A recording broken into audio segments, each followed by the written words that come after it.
Hello students, welcome to physics online class 8 lecture for electric field.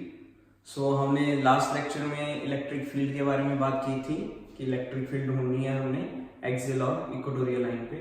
बहुत important definitions थी, बहुत important उसकी derivations थी, तो वो आपने चेक कर लेनी है एक बार last lecture, that is online lecture 7. So online lecture 8 में जो आज हम काम करने वाले हैं वो हम आज इलेक्ट्रिक फील्ड नहीं ढूंढेंगे, आज हम कुछ और नया काम करेंगे. आज क्या करना है हमने, आज हमने इलेक्ट्रिक फील्ड ऑलरेडी ही पैदा किया हुआ है, ढूंढने की जरूरत नहीं, आज इलेक्ट्रिक फील्ड ऑलरेडी ही है. उसके अंदर हमने डायपोल रखना है, that is the system of two charges.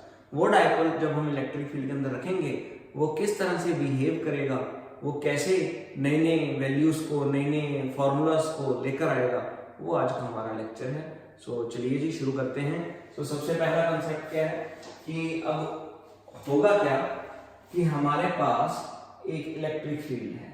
ये हमने ऑलरेडी बात सोच ली है कि पॉजिटिव से नेगेटिव, अब क्या है, ये एक इलेक्ट्रिक फील्ड है.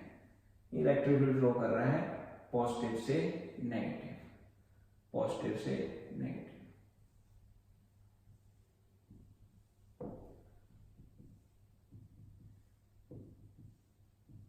ये हो गया इलेक्ट्रिक फील्ड. सो इस इलेक्ट्रिक फील्ड के अंदर अब हमने क्या करना है, अब हमने इस इलेक्ट्रिक फील्ड के अंदर एक सिस्टम रखने हैं दो चार्जेस के, यानी कि डायपोल रखना है. मैंने क्या किया, ये इलेक्ट्रिक फील्ड के अंदर एक डायपोल रख दिया. डायपोल क्या था, सिस्टम ऑफ टू चार्जेस, एक नेगेटिव और दूसरा पॉजिटिव. ये लीजिए, ये मैंने क्या रख दिया, इस इलेक्ट्रिक फील्ड के अंदर एक डायपोल रख दिया. अब होगा क्या, जो आज का हमारा कंसेप्ट बन जाएगा कि जब हम इस इलेक्ट्रिक फील्ड के अंदर ये डायपोल रखेंगे तो ये डायपोल का जो ये पॉजिटिव चार्ज है, मान लीजिए ये डायपोल है, ये डायपोल का ये वाला हिस्सा पॉजिटिव का था और ये वाला हिस्सा नेगेटिव का था. जो ये पॉजिटिव चार्ज है ये किसके साथ अट्रैक्ट होने लग जाएगा, इलेक्ट्रिक फील्ड का दूसरा साइड जो कि क्या था, नेगेटिव. तो पॉजिटिव किसकी तरफ जाने की कोशिश करेगा, नेगेटिव की तरफ. और जो ये नीचे वाली साइड है नेगेटिव, ये किस तरफ जाने की कोशिश करेगी, टुवर्ड्स द पॉजिटिव. तो क्या होगा कि ये डायपोल मैंने जैसे इलेक्ट्रिक फील्ड के अंदर रखा, जैसे ये इलेक्ट्रिक फील्ड जा रहा था, जैसे ही मैंने ये डायपोल रखा तो होगा क्या, पॉजिटिव नेगेटिव की तरफ, नेगेटिव पॉजिटिव की तरफ. ये कुछ ऐसे, जैसे मैं रोटेशन दिखा रहा हूं, कुछ ऐसा देखने को मिला, लाइक दिस. सो देखिए, जब ये इलेक्ट्रिक फील्ड के अंदर ये डायपोल को रखेंगे और ये डायपोल इस तरह से बिहेव करेगा, इज दिस, ये क्या हो रहा है, ये डायपोल रोटेट हो रहा है. और जब ये डायपोल रोटेट हो रहा है मतलब इस डायपोल को इलेक्ट्रिक फील्ड के अंदर रखने से इसके अंदर क्या पैदा हो जाएगी, टॉर्क पैदा हो जाएगी. ये हमारा आज का आर्टिकल है, आज का हमारा फर्स्ट रिलेशन है जो हम सीखने जा रहे हैं. रिलेशन क्या है, torque acting on dipole placed in uniform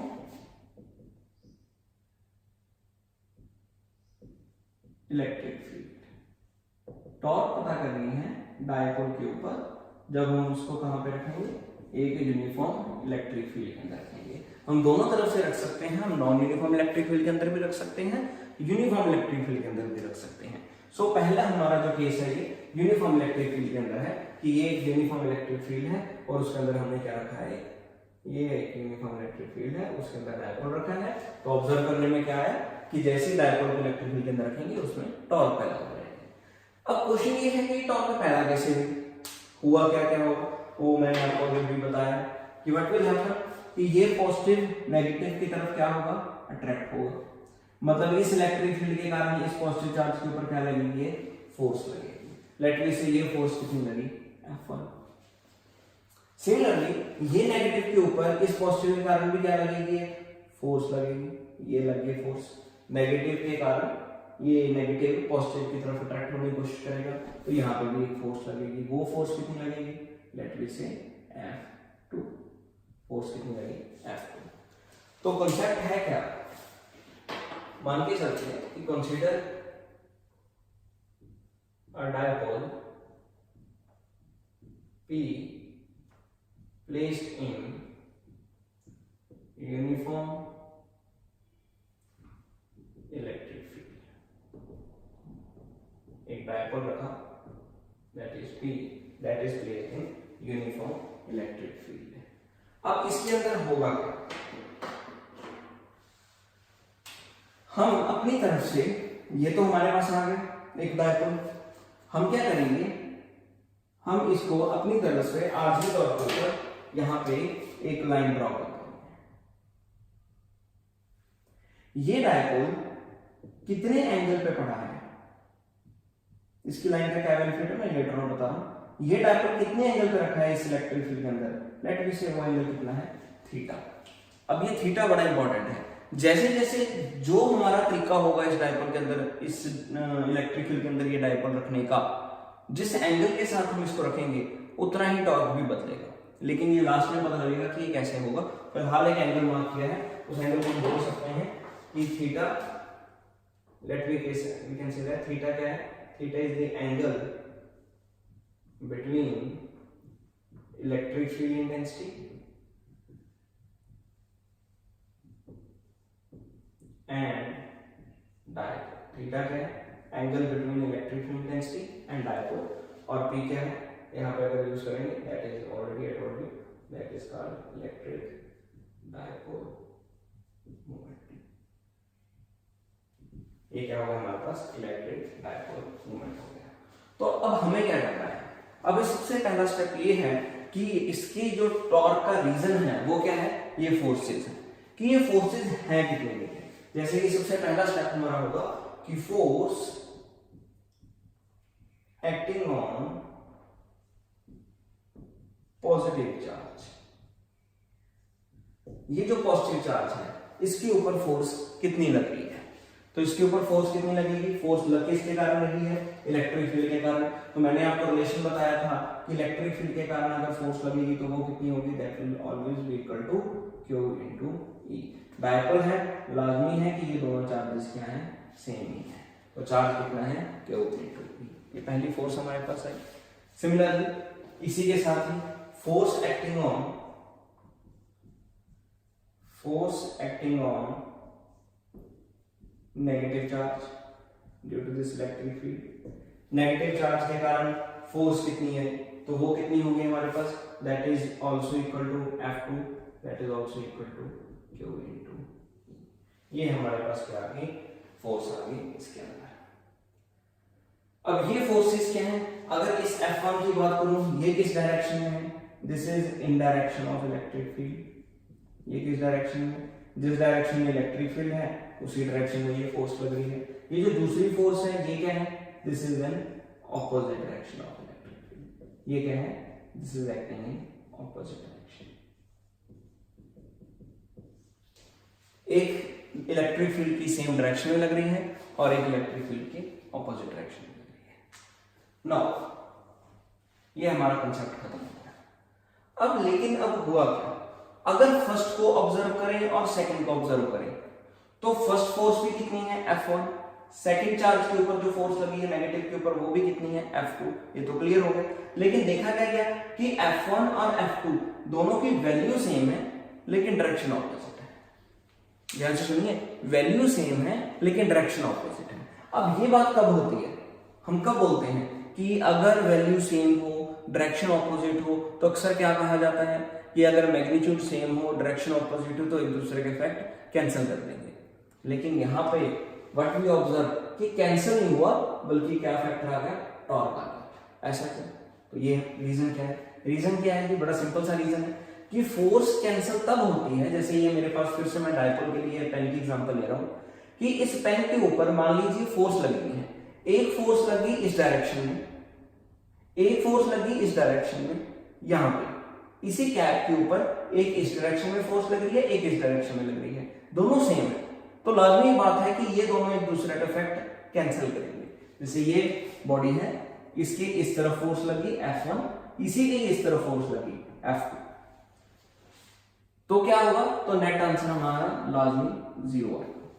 लेकिन यहां पे ऐसा हो नहीं रहा, यहां पे क्या हो रहा है, एक फोर्स F1 इस तरफ लग रही है, दूसरी फोर्स डायपोल के दूसरी साइड पे। यानी कि ये क्या हो रहा है, एक फोर्स ये जैसे मैं खींच रहा हूं, इसको मैंने अपनी तरफ खींचा, नीचे वाले को उस तरफ मूव करवाया, तो ये जो मूवमेंट है अगर आप देखो तो ये किस तरह की मूवमेंट है, ये टॉर्क जैसी मूवमेंट है। ये क्या कर रही है, ये अपने आप ही रोटेट हो रही है। मैं इसको इस तरफ पुश कर रहा हूं और उसको अपनी तरफ पुल कर रहा हूं। ये जो फोर्स आएगी ये क्या बनाएगी, ये टॉर्क बनाएगी। तो इस कंसेप्ट को हम क्या नाम देते हैं, that is called line of action. कि अब मैं ये बोलूंगा कि अगर लाइन ऑफ एक्शन सेम है, लाइन ऑफ एक्शन मतलब कि ये फोर्स लगाने का जो लाइन है अगर ये सेम है तो नेट आंसर 0 है। अगर लाइन ऑफ एक्शन डिफरेंट है तो क्या बन जाएगा, टॉर्क बन जाएगा। तो यहां पे सबसे पहले हम यही लिखते हैं कि इन दिस डायपोल और in this electric field from relation first and second, these electrostatic forces are equal in magnitude but opposite in direction. These electrostatic forces are equal in magnitude but opposite in direction. They will not cancel the effect of each other because their line of action is different, hence make a torque। पर ये दोनों forces का चाहे magnitude same है, direction opposite है, पर ये दोनों एक दूसरे का इफेक्ट कैंसिल नहीं करेंगे। कारण क्योंकि इन दोनों का लाइन ऑफ एक्शन डिफरेंट है और ये लाइन ऑफ एक्शन डिफरेंट होने के कारण ये क्या बना देंगे, टॉर्क बना देंगे। लीजिए ये हमारा कंसेप्ट खत्म हो गया, इससे बच चुके हैं हम कि अब हम ये नहीं बोल सकते कि ये दोनों दूसरा इफेक्ट कैंसिल कर देंगे। अब मैं इसको थोड़ी सी मार्किंग भी कर रहा हूँ कि ये पॉइंट है लेट मी से ए, ये पॉइंट है हमारे पास बी और ये पॉइंट है हमारे पास सी। ये मैंने तीनों पॉइंट मार्क कर दिए। अब है कि टॉर्क के बारे में बात करनी है मैंने कि अब फोर्स के अलावा अब क्या बनूंगा कि ये फोर्स क्या बन चुकी है, अब एक तरह से टॉर्क को बनाने के लिए हेल्प कर रही है। अब टॉर्क कितनी होगी, टॉर्क आपने +1 के अंदर पढ़ी हुई है। टॉर्क का सिंबल क्या है, टॉर्क।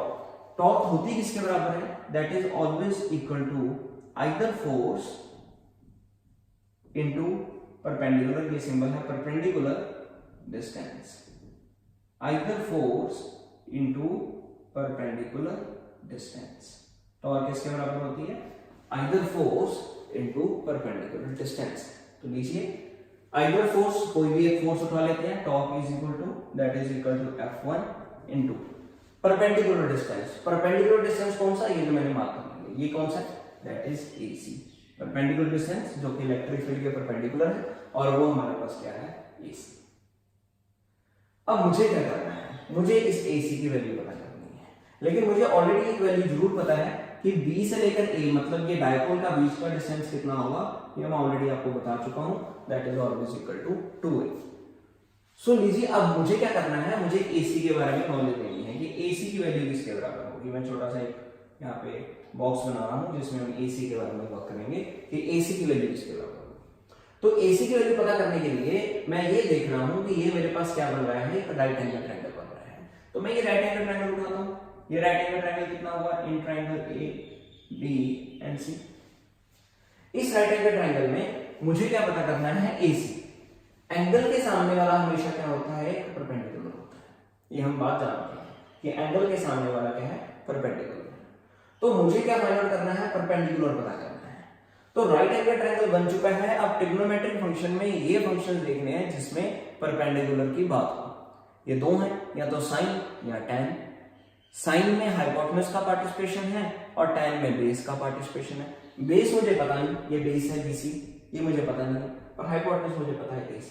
तो डेफिनेटली यानी कि 2AB 2a, ये मुझे पता है, तो मैं डेफिनेटली क्या इस्तेमाल करूंगा, मैं साइन थीटा ही इस्तेमाल करूंगा, that is equal to perpendicular over hypotenuse. Perpendicular कितना हुआ मेरे पास, AC over A, AC over A। तो साइन थीटा कितना आ गया, AC कितना ये ढूंढना है, AB कितना दैट इज 2a, तो लीजिए AC की वैल्यू आ गई 2a sine of theta. Put कर देते हैं। F1 की वैल्यू हम पहले से जानते थे, वो भी हम बाद में पुट करेंगे। F1 इंटू साथ में क्या आ जाएगा 2a साइन ऑफ थीटा। अब F1 की value you can put from relation first, from first torque किसके बराबर आ गया, Q into E into 2a sine of theta. लीजिए मैथमेटिकली कंसेप्ट करके और फिजिक्स के कंसेप्ट लगाकर यहां तक तो हम पहुंच चुके हैं कि हमारे पास ये रिलेशन आ चुके हैं। पर वर्ड मैं शुरू से बोल रहा हूं, मैंने पिछले 2 आर्टिकल्स में भी यही बोला था कि अगर डायपोल शब्द हम यूज कर रहे हैं तो दैट मीन्स कि हमें डायपोल का इस्तेमाल करना पड़ेगा। अब अगर हमें डायपोल का इस्तेमाल करना है तो डायपोल का इस्तेमाल करने के लिए हमें क्या रिलेशन यूज करना पड़ेगा, वो हम जानते हैं कि वी नो दैट कि जो डायपोल होता है P वो किसके बराबर है, that is equal to Q into 2a। तो इस रिलेशन में हमारे पास क्या है, Q भी है और 2a भी है, तो क्या बन जाएगा, Q इंटू 2a तो है, तो टॉर्क किसके बराबर आ जाएगा, torque becomes equal to PE that is equal to PE sine of theta. तो टॉर्क क्या आ गया, PE साइन ऑफ थीटा।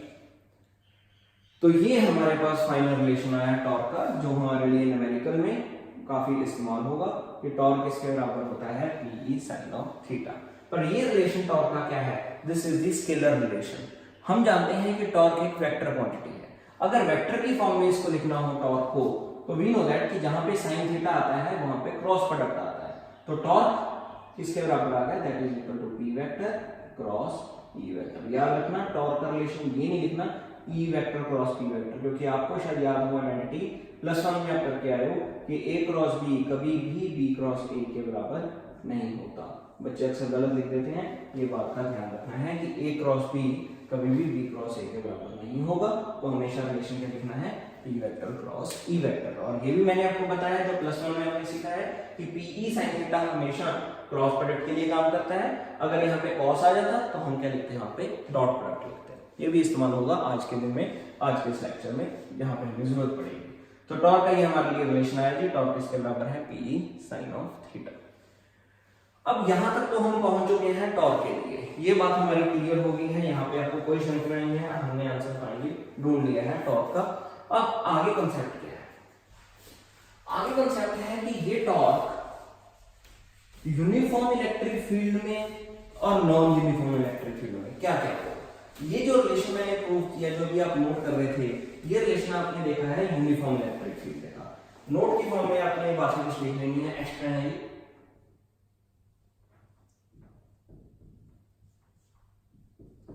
कि अगर यूनिफॉर्म इलेक्ट्रिक फील्ड हो तो क्या क्या देखने को मिला कि in uniform electric field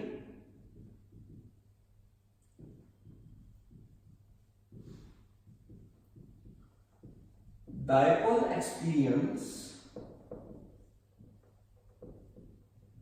no force. Actual में डायपोल ने, मैंने आपको बताया था कि भाई डायरेक्शन ऑपोजिट है, तो आप अगर पूछते थे मुझे कि सर ये देखिए यहाँ पे फोर्स की डायरेक्शन इस तरफ आ रही थी, यहाँ पे फोर्स की डायरेक्शन इस तरफ आ रही है, तो फोर्स की वैल्यू क्या होगी अगर फोर्स के बारे में सोचना हो, तो फोर्स का आंसर क्या था, दैट इज ऑलवेज 0, क्योंकि मैग्नीट्यूड सेम है, डायरेक्शन ऑपोजिट है। बट हमारा ध्यान एकदम से किस तरफ चला गया, एक नई रिलेशन की तरफ चला गया कि फोर्स चाहे 0 थी, it experience no force but experience torque, कि चाहे इसने फोर्स एक्सपीरियंस नहीं की पर एक नया कॉन्सेप्ट इसके अंदर देखने को मिला, और वो क्या था कि ये रोटेट होने लग गया, यानी कि इसमें टॉर्क आ गया। यही अगर दूसरी ओर हम जाएं नॉन यूनिफॉर्म इलेक्ट्रिक फील्ड में, अगर हम सोचें about non uniform electric field, अगर नॉन यूनिफॉर्म इलेक्ट्रिक फील्ड के बारे में देखा जाए तो उसमें क्या देखा होगा, उसमें आप ये देखोगे कि डायपोल जो है वो दोनों चीजें ही एक्सपीरियंस करेगा। क्यों, क्योंकि ऑब्वियसली बात है नॉन यूनिफॉर्म इलेक्ट्रिक फील्ड का मतलब क्या होगा कि इस तरफ डायपोल की फोर्स कुछ और लगेगी, दूसरी तरफ क्या है पॉजिटिव बहुत ज्यादा है, या नेगेटिव बहुत ज्यादा है दूसरी तरफ, और इस तरफ जो है ये पॉजिटिव कम है। नॉन यूनिफॉर्म है, कहीं पे इलेक्ट्रिक फील्ड ज्यादा है कहीं पे कम है। तो नॉन यूनिफॉर्म इलेक्ट्रिक फील्ड में फोर्स दोनों चार्जेस के ऊपर सेम ही लग सकती है, क्योंकि ये दोनों फोर्सेस, ये दोनों जो चार्जेस हैं किसी डिस्टेंस पे पड़े हैं, तो वो डिस्टेंस पे ही इलेक्ट्रिक फील्ड का काफी फर्क है। तो डेफिनेटली उनकी फोर्सेस के ऊपर भी काफी अलग असर देखने को मिलेगा, फोर्सेस सेम नहीं मिलेंगी। तो क्या देखने मिलेगा कि non uniform electric field dipole दोनों जगह ही एक्सपीरियंस करेगा, dipole experience force as well as torque, दोनों ही वैल्यू इसकी क्या रहेंगी, कुछ ना कुछ रहेंगी। ना तो ये फोर्स जीरो होगी यहाँ पे, बट ना ही हम ये बोल सकते हैं कि इसका टॉर्क जीरो होगा। तो दोनों ही चीजें जो नॉन यूनिफॉर्म इलेक्ट्रिक फील्ड में डायपोल जो है वो एक्सपीरियंस करेगा। क्लियर है ये बात? तो ये हमारे 2 पॉइंट्स थे इसके लिए खास बात। और भी काफी हैं, क्या क्या बातें और डिस्कस कर सकते हैं।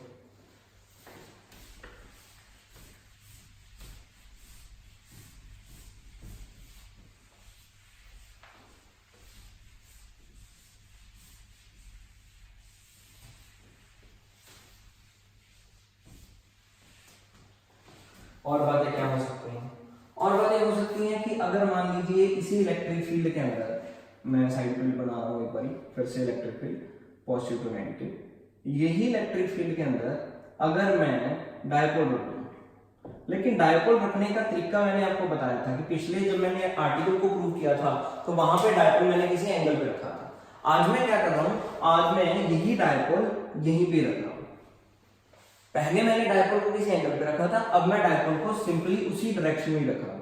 That is again from we can say that ये मैंने डायपोल रख दिया, लीजिए ये डायपोल रख दिया मैंने, ठीक है जी, इसी इलेक्ट्रिक फील्ड के अंदर। तो अब क्या होगा, व्हाट विल हैपन नाउ? तो डेफिनेटली बात है कि भाई positive negative, positive negative dipole दोनों तरीके से रखा जा सकता है, ऐसे भी रखा जा सकता है। डायपोल को रखने के 2 तरीके हैं, ठीक है। डायपोल ऐसे भी रखा जा सकता है, ये पॉजिटिव, यानी कि ये एंगल कितना हो गया, ये एंगल हो गया 180 डिग्री का, और ये एंगल कहां पे हो गया, दैट इज एट 0 डिग्री। और डायपोल तो मैंने दोनों एंगल पे रखी है कि अगर मैं किसी इलेक्ट्रिक फील्ड के अंदर ये डायपोल कुछ इस पोजीशन में रखूं या इस पोजीशन में रखूं और ऑब्जर्व करूं कि टॉर्क कितना होगा, तो एक मिनट तो दिमाग में आ रहा है कि भाई होगा क्या कि ये यहाँ पे भी कोई लाइन ऑफ एक्शन वाला काम देखने को नहीं मिलेगा। ये इस तरफ खींचा जाएगा, ये इस तरफ खींचा जाएगा, दोनों अपनी तरफ इसको खींचने की कोशिश करेंगे, और क्या होगा, टॉर्क पैदा हो सकता है? बिल्कुल भी नहीं, क्योंकि टॉर्क पैदा होने के लिए कोई ना कोई एंगल होना तो जरूरी था, तभी होगा। अगर ये रॉड है, अगर रॉड को मैं अपनी तरफ खींचूं, कोई पर्सन उसको दूसरी तरफ खींचे, तभी टॉर्क पैदा हो सकता है। अगर यहीं पे पड़ा है, मैं अपनी तरफ खींच रहा हूं, ये मैं खींच रहा हूं, कोई बंदा दूसरी तरफ खींच रहा है, तो ये तो टॉर्क नहीं पैदा हो सकता। तो इसका मतलब क्या हुआ कि टॉर्क यहाँ पे क्या होगा, समझ में तो आ रहा है कि टॉर्क है यहाँ पे 0 है, लेकिन रिलेशन पुट करके भी देख सकते हैं। टॉर्क इसके बराबर P E sine theta, theta कितना 0 डिग्री, साइन 0 क्या होता है 0, डेफिनेटली टॉर्क है 0। वही अगर 180 डिग्री पुट करोगे तब भी क्या आएगा, टॉर्क 0 आएगा। तो ये हमारे लिए थर्ड पॉइंट हो गया नोट की फॉर्म में। When dipole is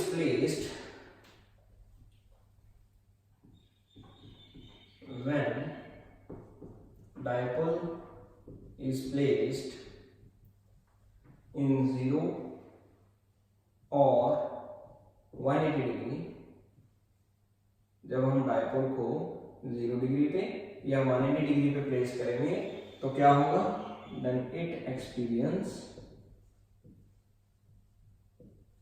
no torque.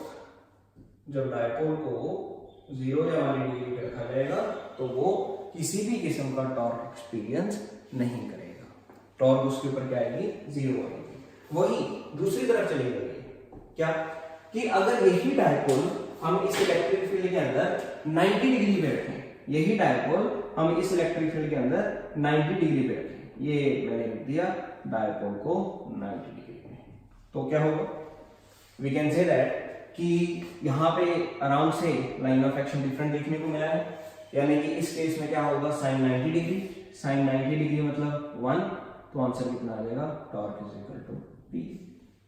मतलब मैं ये बोल सकता हूँ कि टॉर्क इस केस में क्या है, मैक्सिमम है। तो ये हमारा थर्ड पॉइंट बन गया कि जब हम डायपोल को when dipole is placed at 90 degree angle then it experience maximum torque. जब डायपोल को 90 डिग्री एंगल पे रखेंगे तो ये क्या करेगा, ये मैक्सिमम टॉर्क एक्सपीरियंस करेगा। ये हमारे पास कंसेप्ट है टॉर्क के, जहां से हमें पता लगा कि टॉर्क नॉन इक्विलिब्रियम में यानी कि नॉन यूनिफॉर्म में किस प्रकार का है, यूनिफॉर्म में किस प्रकार का है। जब 0 और 180 डिग्री है तब टॉर्क कितनी होगी, और जब 90 डिग्री है तब टॉर्क क्या होगी। तो ये हमारे पास कुछ स्पेशल पॉइंट्स हैं टॉर्क को समझने के लिए। इसके रिलेटेड हम एक न्यूमेरिकल भी सीख सकते हैं कि टॉर्क का न्यूमेरिकल आएगा कैसे, ये भी आप नोट कर सकते हो। Numerical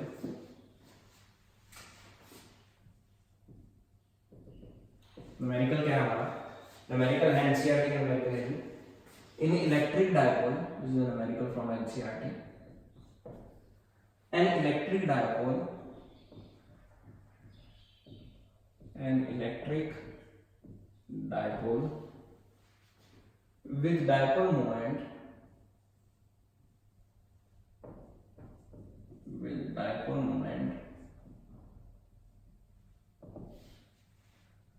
4 into 10 raised power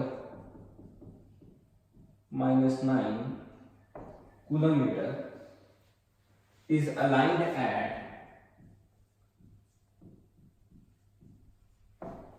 30 degree with the direction of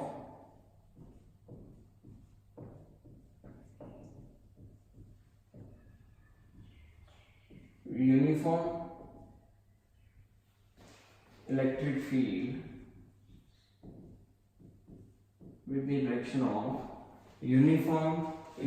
field of magnitude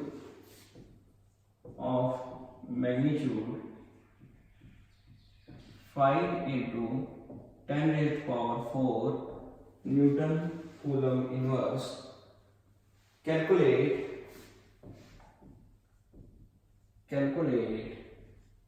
the magnitude of torque.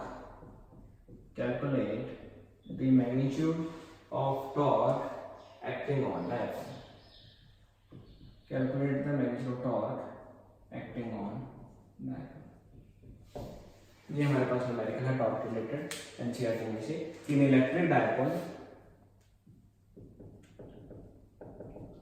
an electric dipole with dipole moment 4 into 10 to the power minus 9 coulomb meter is aligned 30 degree with the direction of uniform electric field of magnitude 5 into 10 to the power 4 Newton Coulomb inverse. Calculate the magnitude of torque acting on dipole. 1 minute का समय think over कीजिए कि किस प्रकार से हम ये numerical कर सकते हैं।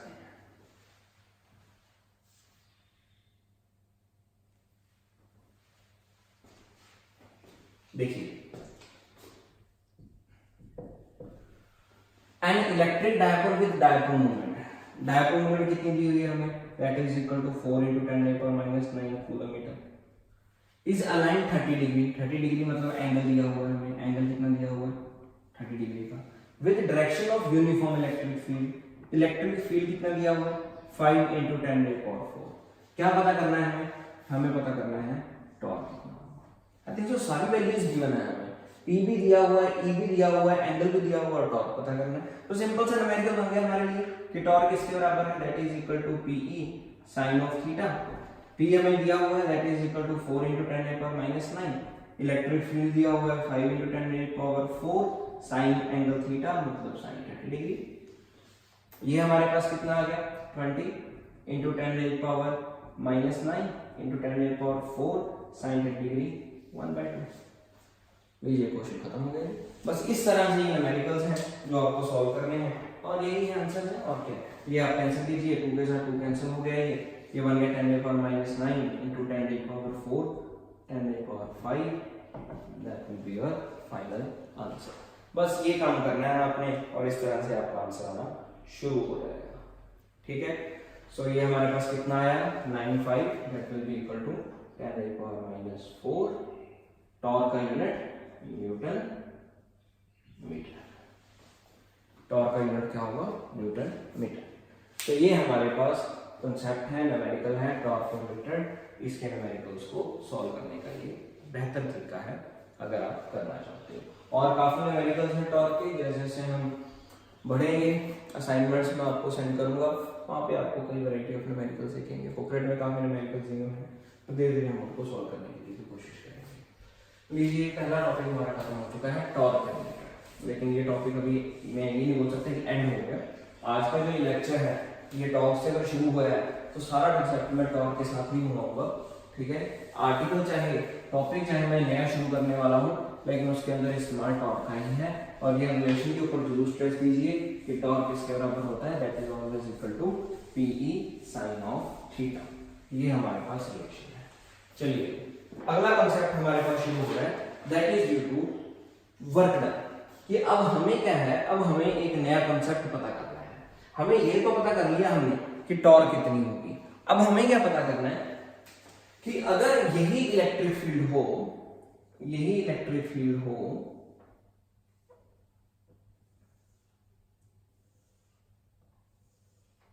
From positive to negative, electric field draw किया हुआ है पॉजिटिव टू नेगेटिव,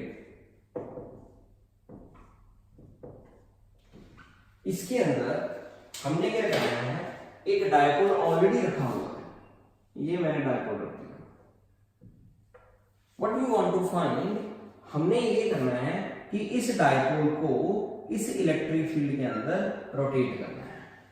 ये डायपोल है, इलेक्ट्रिक फील्ड के अंदर है, we want to rotate this dipole. ये डायपोल पड़ा कितने एंगल पे है, ये डायपोल पड़ा है angle, we can say that θ1 पे। इसको रोटेट कहां तक करना है, हमने इसको रोटेट करना है, ये डायपोल को घुमाना है, इसके अंदर टॉर्क लेकर आनी है, टॉर्क के साथ इसको घुमाएंगे कितने एंगल के साथ θ2। हमने इसको θ1 एंगल से किस एंगल तक लेकर जाना है, θ2 एंगल तक लेकर जाना है। θ1 पे पड़ा है, कहां तक लेकर जाना है, θ2 तक लेकर जाना है। करना क्या है, फाइंड आउट क्या करना चाहते हैं, फाइंड आउट करना चाहते हैं कि जब हम इस डायपोल को θ1 एंगल से θ2 एंगल तक लेकर जाएंगे तो वर्क डन कितना होगा। What we want to find, we want to find out the work done और पोटेंशियल एनर्जी और change in potential energy to rotate this dipole from angle θ1 to θ2। हम वर्क ढूंढेंगे, +1 से हमने सीखा है कि अगर वर्क आ गया तो पोटेंशियल एनर्जी तो आ ही जानी है। यानी कि इंडायरेक्टली मैं क्या बोलना चाहता हूं कि मेरा रिलेशन क्या है, मेरा रिलेशन है कि मैंने पोटेंशियल एनर्जी ढूंढनी है या मैंने वर्क ढूंढना है किसी डायपोल को रोटेट करने के लिए। कि अगर एक एंगल से दूसरे एंगल तक मैं किसी डायपोल को रोटेट करना चाहता हूं तो मुझे कितना वर्क करना पड़ेगा। तो फॉर द टाइम बीइंग मैं ये मान के चलता हूं कि मैं कभी भी कंप्लीट वर्क डन नहीं ढूंढ सकता। अगर मैं वर्क डन ढूंढना चाहता हूं θ1 से θ2 तक, तो मैं वर्क डन इसका कंप्लीट नहीं ढूंढ सकता। क्या रूल होता है कि पहले हम बहुत ही स्मॉल एंगल के साथ उस डायपोल को रोटेट करेंगे। ये डायपोल पहले मैं बहुत ही छोटे एंगल के साथ रोटेट करूंगा और वो एंगल कितना होगा मेरे पास, लेट मी से कि मैंने उस डायपोल को पहले dθ एंगल के साथ रोटेट किया। Then I will integrate it, then I will find out the work done. चलिए शुरू करते हैं। कंसेप्ट क्या है कि consider an electric dipole placed in uniform electric field.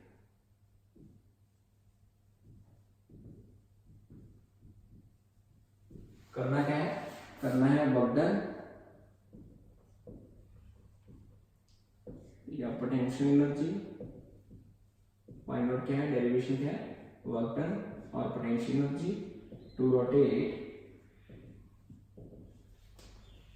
dipole in uniform electric field. Work done to rotate the dipole in uniform electric field. Uniform electric field में इस dipole को रोटेट करने के लिए कितना वर्क करना पड़ेगा, ये हमारा क्वेश्चन है। तो सबसे पहले कि इलेक्ट्रिक डायपोल को मैंने प्लेस किया इलेक्ट्रिक फील्ड के अंदर, तो टॉर्क कितनी लगी होगी उस डायपोल के ऊपर, पहला यही कंसेप्ट है कि टॉर्क एक्टिंग ऑन डायपोल। तो टॉर्क कितनी लगी होगी उस डायपोल के ऊपर, ये हम रिलेशन जानते हैं कि टॉर्क इसके बराबर होगा, that is equal to PE sin of theta. Torque कितना है, PE sin of theta. Now what we want to find, work done, we want to find out the work done to rotate a dipole by angle d theta।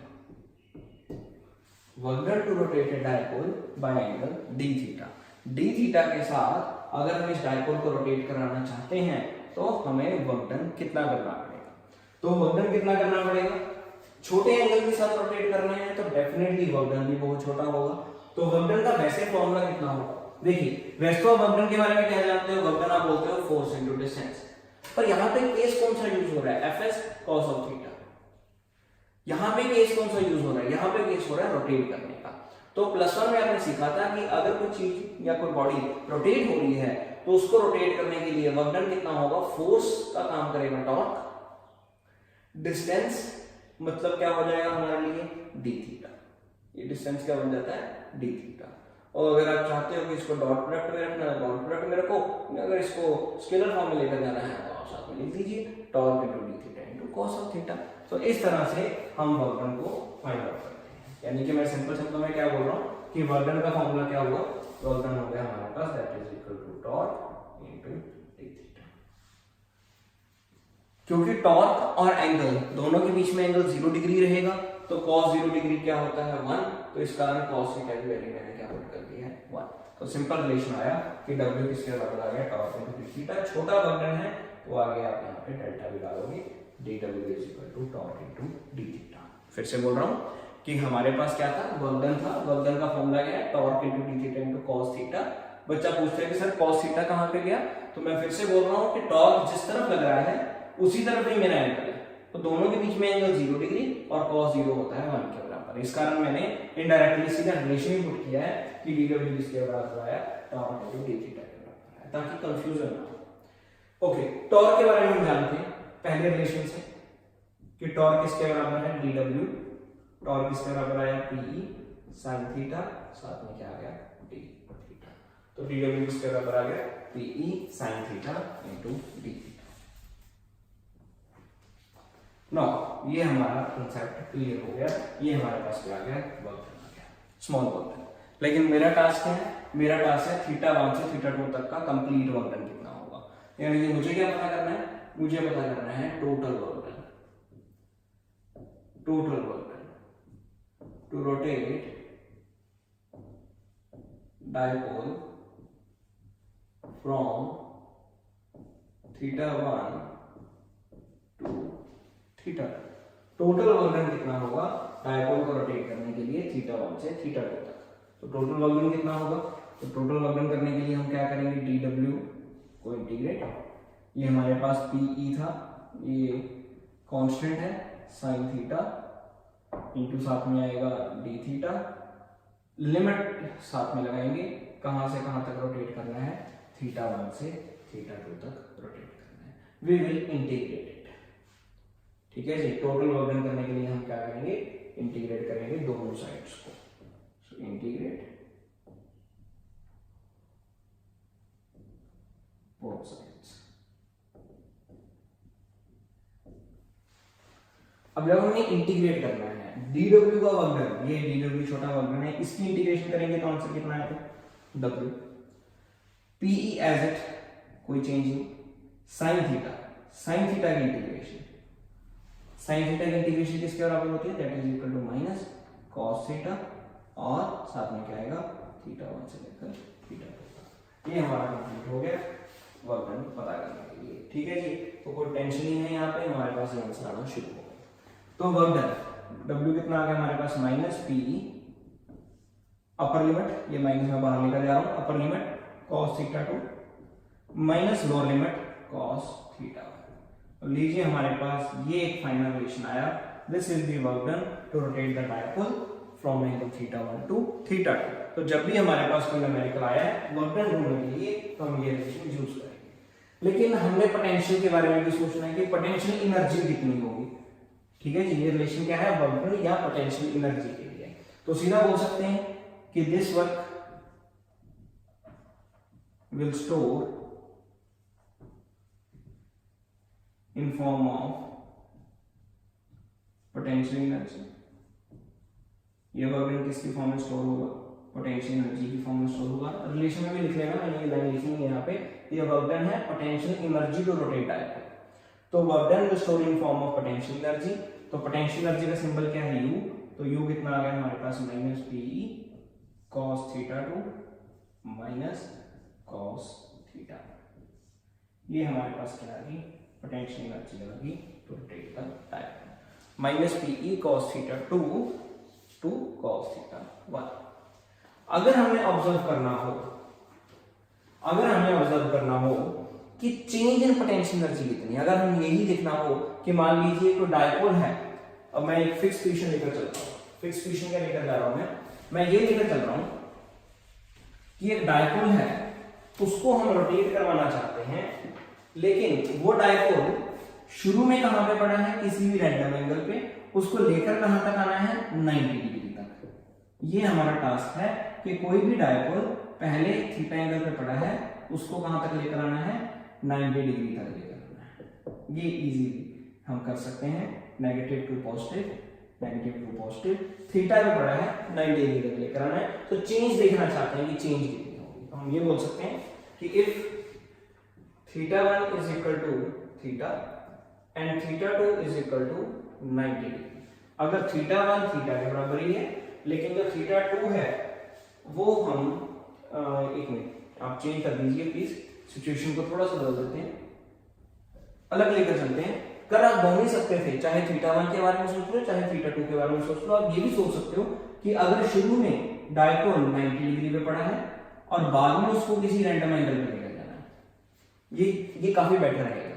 ठीक है जी, position चाहे शुरू में कोई भी हो, 90 तक लेकर जानी हो, या हमारी इच्छा होती है कि हमने कौन से एंगल किस वैल्यू में पुट करना है।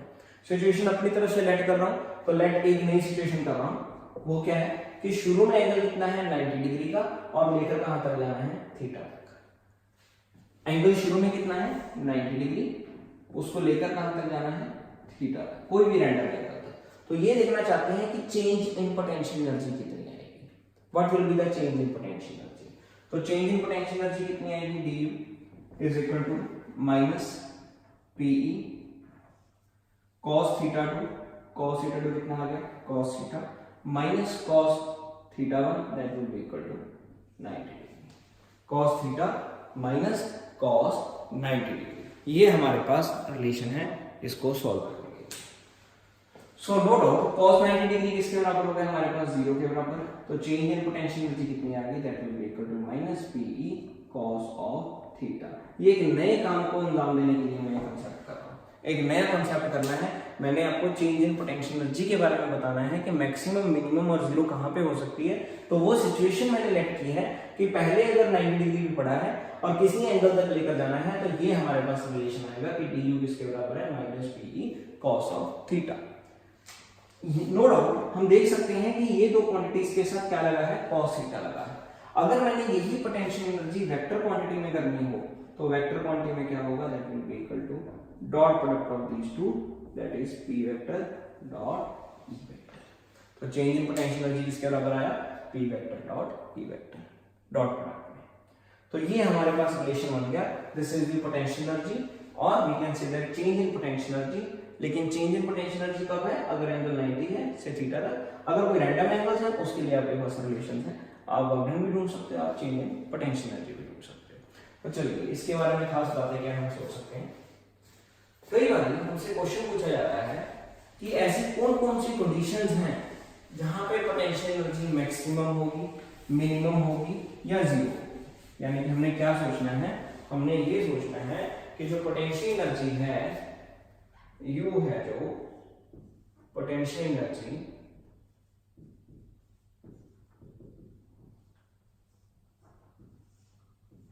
ये मैक्सिमम कब होगी ये मिनिमम कब होगी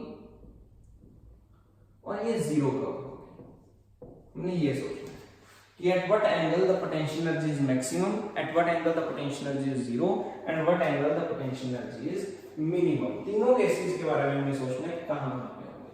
तो देखिए हमारे पास रिलेशन आ चुका है du is equal to minus PE cos theta. इसी को सोच के चलते हैं कि देखिए अगर आप एंगल, पहले मैं 0 डिग्री के बारे में बात करूंगा कि अगर आपने एंगल 0 डिग्री पुट कर दिया इसके अंदर, ठीक है जी, तो सोच के देखिए du के बारे में कि आपने एंगल क्या पुट कर दिया minus PE cos 0 degree. At what cases the change in potential energy is maximum. ठीक है जी, क्या देख रहे हैं हम, चेंज इन पोटेंशियल एनर्जी देख रहे हैं कि change in potential energy delta U किस केसेस में मैक्सिमम, मिनिमम और जीरो होगा। तो अगर आप 0 डिग्री पुट करते हो तो आपके पास आंसर कितना आएगा, that is equal to minus PE, क्योंकि cos 0 डिग्री 1 के बराबर होता है, दिस बिकम्स इक्वल टू 1। ये आ गया, रख लो संभाल के, बाद में देखेंगे क्या आंसर आता है। अगर आप मान लीजिए एंगल पुट कर देते हो 90 डिग्री, तो चेंज इन पोटेंशियल एनर्जी कितनी आ गई, minus PE cos 90 degree. cos 90 degree किसके बराबर, 0 के, 0 into समथिंग, ये क्या आ गया 0, ये भी रख लो। अगर आप एंगल पुट कर देते हो 180 डिग्री, तो क्या बन जाएगा du is equal to minus PE cos 180 degree. cos 180 degree किसके बराबर होता है, cos 180 डिग्री होता है माइनस 1 के बराबर, तो du किसके बराबर हो जाएगा माइनस पीई, साथ में क्या आ जाएगा minus 1, that becomes equal two plus. देखिए तीनों रिलेशन आपके पास आ गए। एक केस में क्या आ रहा है, पॉजिटिव में आ रही है हमारे पास, that is the potential energy. एक केस में नेगेटिव में पोटेंशियल एनर्जी आ रही है, एक केस में जीरो आ रही है। सिद्ध हो गया क्या कि मैक्सिमम किस केस में होगी, मैक्सिमम होगी जब थीटा वैल्यू का पुट करोगे 180 डिग्री, और आंसर कितना आएगा, that is equal to P. इसी तरह से मिनिमम किस केस में होगी, जब थीटा वैल्यू का पुट करोगे 0 डिग्री, तो आंसर कितना आएगा, that is equal to minus P. 90 degree में अगर लेकर जाओ डायपोल को, 90 डिग्री पे रखो, तो वो कितना हो जाएगा, ये क्या है, ये एंगल्स है कि कहां कहां पे रखने चाहिए। यानी कि अगर मान लीजिए आपने इसी इलेक्ट्रिक फील्ड के अंदर ये पढ़ा कहां पे था, एक बात ध्यान रखना कि ये जो मैं चेंज इन पोटेंशियल एनर्जी सिखा रहा हूं, यहाँ पे शुरू में ये जो डायपोल है वो पढ़ा कहां पे है, 90 डिग्री के एंगल पे पढ़ा है। शुरू में एंगल कहां पे, 90 डिग्री के एंगल पे। कहां तक लेकर जा रहे हैं वो सोचो, ये क्या कहां तक लेकर जा रहे हैं, कि अगर मान लीजिए 90 डिग्री पे पड़ा था शुरू में और लेकर भी कहां पे जा रहे हैं 90 डिग्री पे, तो भाई कुछ हुआ तो है, पहले भी क्या था एंगल, थीटा 1 भी कितना था 90 डिग्री, थीटा 2 भी कितना लेकर है 90 डिग्री, कुछ हुआ तो है। तो डेफिनेटली जब कोई मूवमेंट ही नहीं हुई इसके अंदर, तो वही वर्क डन भी इसका क्या आना था, 0 आना था। सिंपल सी बात है, कोई टेंशन वाली बात नहीं, कोई बहुत बड़ी, कि शुरू में भी एंगल 90 था और बाद में भी एंगल क्या था 90 था। अगर इसी तरह से सोचा जाए कि यही इलेक्ट्रिक फील्ड के अंदर अब हुआ क्या कि शुरू में एंगल 90 डिग्री था और क्या कर रहे हैं हम, ये डायपोल को बिल्कुल कंप्लीटली घुमाना है, इसको क्या करना है, पूरा घुमा दिया कंप्लीटली। ये पड़ा था, ये डायपोल पड़ा है नेगेटिव टू पॉजिटिव 90 डिग्री, मैंने क्या किया, मैंने इसको ऐसे कंप्लीटली रोटेट कर दिया, तो वो एंगल क्या बन गया, that becomes equal to 180 degree. तो उस केस में क्या है, आपने मैक्सिमम रोटेशन लेकर गए, तो मैक्सिमम रोटेशन होने के कारण क्या हुआ, वो एंगल के अंदर पोटेंशियल एनर्जी आपकी क्या आ गई, मैक्सिमम आ गई। मिनिमम मतलब एंगल कितना है 0 डिग्री, कि शुरू में तो 90 डिग्री है, फिर आपने क्या किया, उसको रोटेट किया और आपने डायपोल ऐसे रख दिया। जब आप ऐसे रखोगे तो मूवमेंट आएगी, लेकिन एंगल कितना आएगा 0। तो वो केसेस हैं कि जहां पे पोटेंशियल एनर्जी मैक्सिमम मिनिमम 0 है। पर ये मैंने बातें कब बताई हैं, जब इनिशियली एंगल कितना हो 90 डिग्री हो। ये मैं बार बार फोकस कर रहा हूं कि कहीं आप ये मत सोच लेना कि मैं ग्लोबल बात कर रहा हूं कि वर्क डन थीटा 1 से थीटा 2 तक, मैं ये नहीं कर रहा हूं। मैं क्या कर रहा हूं, फिक्स कर दिया कि 90 डिग्री पे पड़ा था, अगर 0 पे लेकर जाऊंगा तो क्या होगा मिनिमम, अगर 180 डिग्री पे लेकर जाऊंगा तो मैक्सिमम 90 से, और 90 से अगर 90 पे होगा तो डेफिनेटली वो क्या आएगा, दैट विल बी 0। ठीक है जी, 0 डिग्री पे हमारे पास आएगा मिनिमम, 180 पे मैक्सिमम, 90 पे 0। और ध्यान रखना इस बात का, ये है चेंज इन पोटेंशियल एनर्जी जब शुरू में एंगल 90 डिग्री है। चलिए अब एक और बात, अगर यही बात सोचनी हो दूसरे तरीके से मतलब वर्क डन की फॉर्म में, कि वर्क डन कितना होगा अगर मैं डायपोल का शुरुआत वाला एंगल कुछ और रखूं और बाद वाला एंगल कुछ और रखूं। जैसे वर्क डन का रिलेशन आपने देख लिया कि जो मैंने रब नहीं किया यही वर्क डन का रिलेशन है, that is equal to minus PE cos theta 2 minus cos theta, ये हमारे लिए वर्क डन का रिलेशन है। अब मान लीजिए अगर मैंने सोचना हो कि एक इक्विलिब्रियम पोजीशन है, नोट की फॉर्म में ही आप लिख लीजिए इसको, जैसे पहली लाइन है हमारे पास कि मैंने क्या करना है, मैंने वर्क डन करना है, work done to rotate, condition आ जाती है जहां से हमारे न्यूमेरिकल्स काफी स्ट्रॉन्ग होंगे, work done to rotate dipole by angle theta from its equilibrium position. हमने वर्क डन पता करना है किसी डायपोल को कितने एंगल के साथ रोटेट करके, थीटा एंगल के साथ रोटेट करके, और कहां से, from its equilibrium position. Theta angle के साथ रोटेट करना है इक्विलिब्रियम पोजीशन से। मैं साथ साथ में डायग्राम बनाता जा रहा हूं।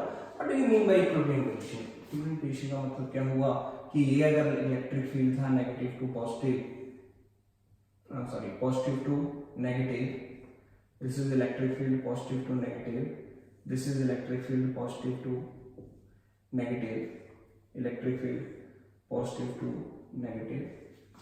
तो हमने क्या करना है, इक्विलिब्रियम पोजीशन से वर्क डन को रोटेट करना है किसी एंगल तक। तो इक्विलिब्रियम पोजीशन का मतलब क्या हुआ कि शुरुआत वाला पोजीशन क्या था इनका, दैट इज दी 0 डिग्री। शुरू में कहां पे पड़ा है ये इक्विलिब्रियम पोजीशन का मतलब शुरू में कहां पे पड़ा है, that is at 0 degree. 0 degree से इसको कहां पे लेकर जाना है, किसी एंगल तक लेकर जाना है। 0 डिग्री से किसी एंगल तक लेकर जाना है।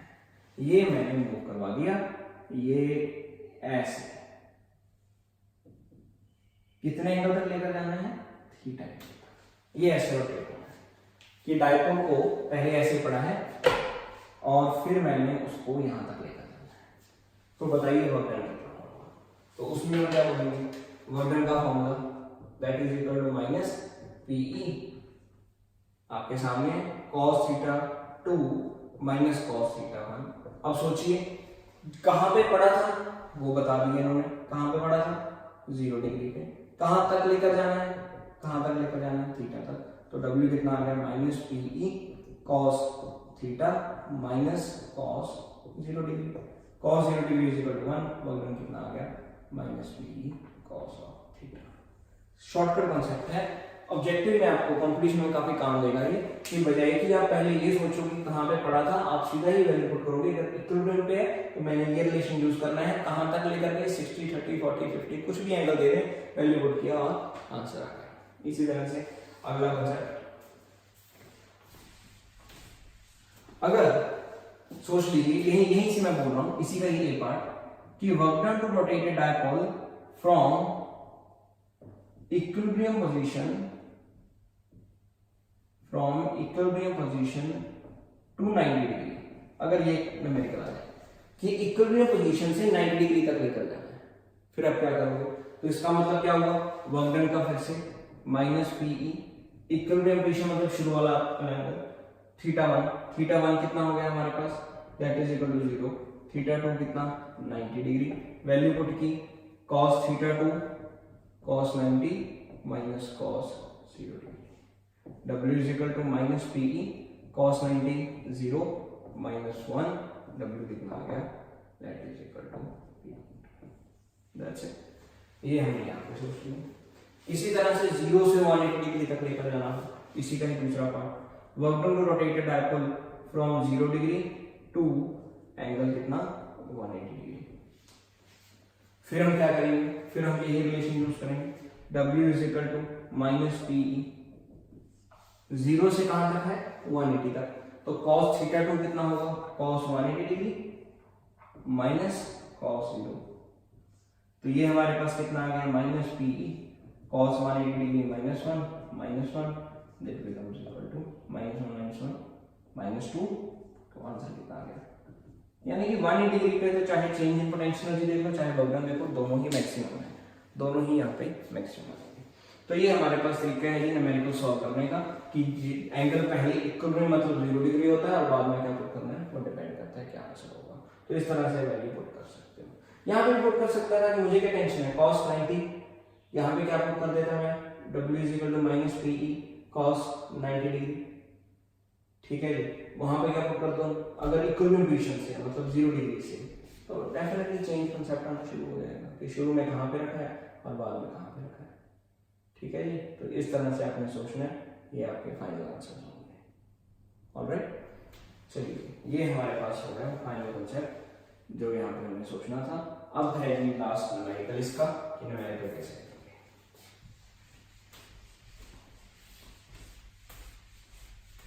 अगर पोटेंशियल एनर्जी का न्यूमेरिकल आ गया डायपोल के लिए, then how can we solve that numerical? So you can write down the numerical. An electric dipole,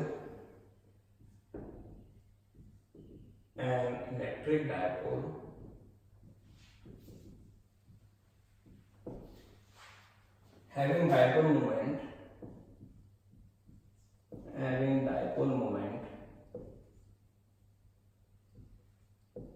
5 coulometer is placed in direction of electric field intensity of 5 Newton coulometers. How much work to be done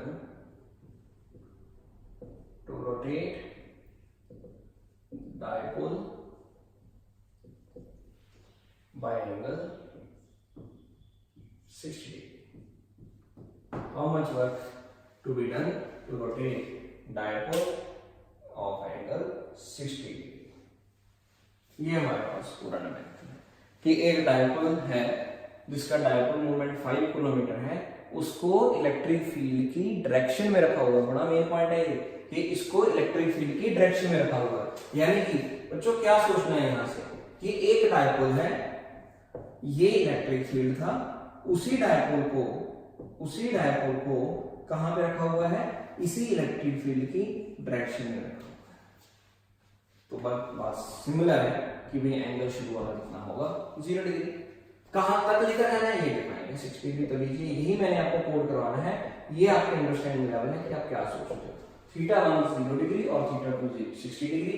Similarly, what we will do? We will use the same formula -pe cos θ2 minus cos θ1 minus pe cos 60 degree, that will be equal to, we can say that 1/2 minus cos 0 degree, that will be equal to, ये हमारा पास answer है। इस तरह से हमने सोचना है और फाइनल आंसर में शुरू हो जाएंगे। तो इसको सॉल्व कर लो।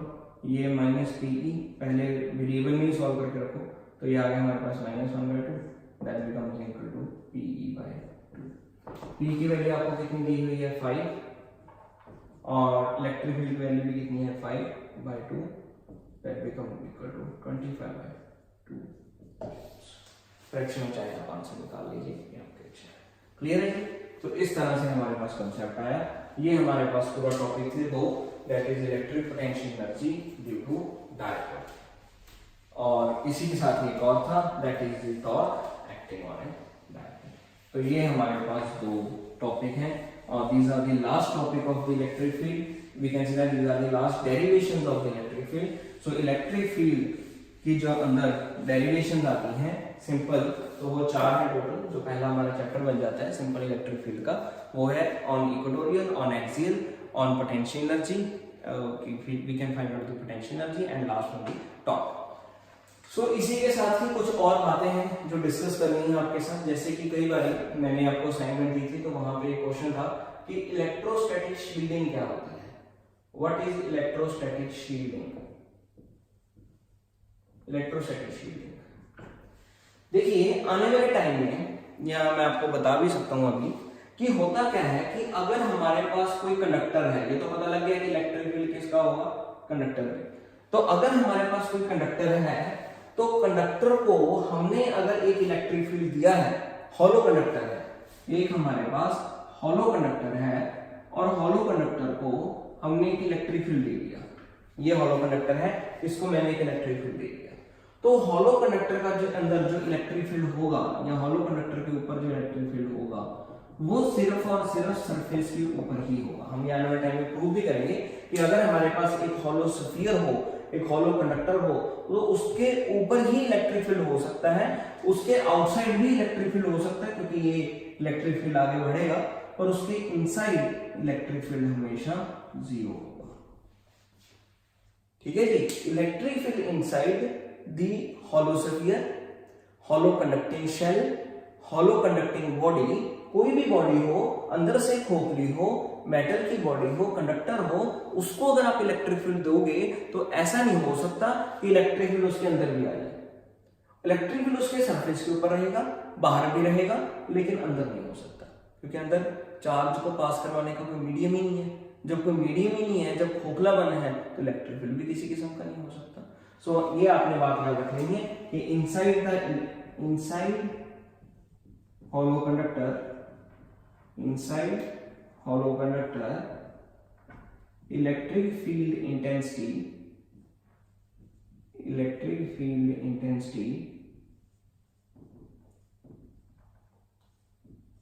is always 0। एक हॉलो कंडक्टर के अंदर इलेक्ट्रिक फील्ड इंटेंसिटी हमेशा क्या होगी? 0 होगी। यही कुछ इलेक्ट्रिसिटी की शील्डिंग का कंसेप्ट है। लेकिन इसको शुरू करने से पहले आप अब ये बात समझ चुके हो कि inside the inside the hollow shell electric intensity is always 0। अब आप ये सोचिए कि अगर मान लीजिए आप किसी जगह पे सफर कर रहे हो, बारिश पड़ रही है, पूरी बिजली चल रही है, थंडरस्टॉर्म्स आर गोइंग ऑन, बारिश भी हो रही है, और अब आप घबरा रहे हो, आप गाड़ी में हो,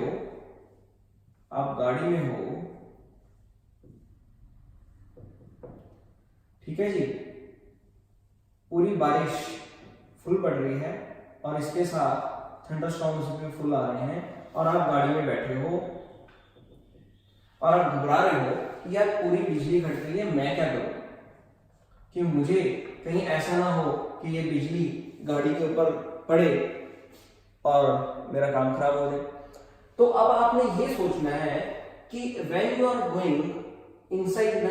traveling inside the car and thunderstorms are going on, is this better to sit inside the car or to come outside and sit under the tree? कि जब आप सफर तय कर रहे हो तो सफर तय करने के दौरान अगर बिजली आनी शुरू हो जाए, बिजली पड़नी शुरू हो जाए, तो पेड़ के नीचे बैठना ठीक रहेगा, पेड़ के नीचे खड़ना ठीक रहेगा, कि गाड़ी के अंदर बैठना ठीक रहेगा? क्या एक्सपेक्ट करते हो आप? तो जवाब है कि गाड़ी के अंदर बैठना एक रिकमेंडेड पॉइंट है। पेड़ के नीचे खड़ना खतरनाक हो सकता है, गाड़ी के अंदर बैठना सही हो सकता है। कारण क्योंकि ये गाड़ी जो है वो आपके लिए अब एक कंडक्टर है। मान लीजिए गाड़ी क्या है? कंडक्टर है, और गाड़ी के अंदर वाला कंसेप्ट क्या है सारा का सारा? This is hollow. तो जब बिजली इसके ऊपर पड़ेगी, पड़ने दो, कोई टेंशन वाली बात नहीं है, बिजली इसके ऊपर अगर पड़ गई तो डेफिनेटली वो जो चार्ज लेकर आएगी वो गाड़ी के सरफेस के ऊपर लेकर आएगी, गाड़ी के अंदर नहीं लेकर आ सकती। So this is the better option to sit inside the car when thunderstorms are going on. ठीक है जी, तो हमेशा क्या है कि ये गाड़ी आपके लिए किसका काम कर रही है? अब बात शुरू हो जाती है, ये गाड़ी आपके लिए इलेक्ट्रोस्टैटिक शील्डिंग का काम कर रही है, कि जब बिजली पड़ रही हो तो आप घर के अंदर बैठोगे तो सेफ हो, अगर घर के बाहर चले गए तो अनसेफ। तो हर कंडक्टर क्या है? एक इलेक्ट्रोस्टैटिक शील्डिंग का काम करता है, किस चार्ज के लिए? किस बॉडी के लिए? जो बॉडी उसके अंदर होती है। तो ऐसे कंसेप्ट को हम क्या नाम देते हैं? इलेक्ट्रोस्टैटिक शील्डिंग का नाम देते हैं। The process of saving a charge from the electric field is called electrostatic shielding. ये शील्ड है जो इलेक्ट्रिक फील्ड से बचाने के लिए काम आती है, और ये कंसेप्ट किसके ऊपर डिपेंड करता है कि चार्ज इनसाइड हमेशा 0 होगा। तो अंदर अगर आप हो तो बाहर की तरफ ही चार्ज रहेगा, इनसाइड आप हमेशा 0 रहोगे अगर स्फीयर फॉरवर्ड है, ठीक है जी, अगर गाड़ी फॉरवर्ड है। क्लियर होगी बात। इसी तरह से एक दूसरी डेफिनेशन है, ये मेरे असाइनमेंट का क्वेश्चन था। इसी तरह से हमारे पास दूसरा कॉन्सेप्ट आता है electric lines of forces. Electric lines of forces, हालांकि इलेक्ट्रिक लाइंस ऑफ फोर्सेस मैं ऑलरेडी बना चुका हूं। आपने देखा होगा कि जब मैं एक्सियल लाइन का क्वेश्चन कर रहा था, for example if I take the example of axial line, तो मैंने बोला था कि नेगेटिव टू पॉजिटिव डायपोल है, यहाँ पे हमारे पास पॉइंट है, तो पॉइंट के ऊपर मैंने ये 2 एरो मार्क किए थे। तब तो मैंने ये बोला था कि पॉजिटिव के कारण इलेक्ट्रिक फील्ड बाहर की तरफ होगी, नेगेटिव के कारण इलेक्ट्रिक फील्ड अंदर की तरफ होगी।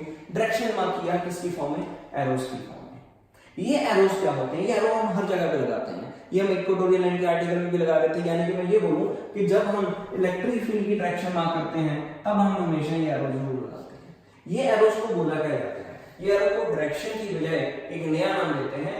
ये एरो को क्या बोलते हैं, these are called electric lines of forces.